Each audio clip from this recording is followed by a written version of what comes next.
அனைவருக்கும் வணக்கம். நீர்நிலைகள் பாதுகாப்பு தன்னார்வ குழு தலைவர் தமிழ்ச்செல்வன் செல்வராஜ் பேசுகிறேன். திண்டுக்கல் மாவட்டம் ஆத்தூர் வட்டம் தொப்பம்பட்டி ஊராட்சிக்கு உட்பட்ட பொதுப்பணித்துறைக்கு சொந்தமான அரண்மனை கம்மாயில் எங்களது குழுவினர்கள், அதாவது வே. முனிராம், பாலமுருகன் மற்றும் நமது சகோதரர்கள் முன்னிலையில் பல்வேறு மரக்கன்றுகள் இப்படிப்பட்ட நீர்நிலைகள் பாதுகாக்கப்பட வேண்டும் என்ற நோக்கத்தோடும், இயற்கைகளை பாதுகாக்கப்பட வேண்டும், சுற்றுச்சூழலை பாதுகாக்கப்பட வேண்டும் என்ற கொள்கை முழக்கத்தோடு நாங்கள் மரக்கன்றுகள் தொடர்ந்து விதைத்து கொண்டே தான் இருக்கின்றோம்.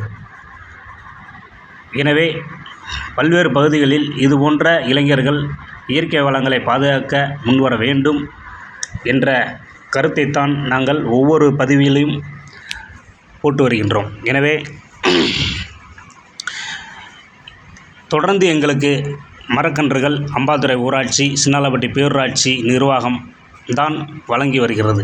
எனவே இதுபோன்ற பல்வேறு பகுதிகளில் நாங்கள் விதைத்து கொண்டே தான் இருப்போம்.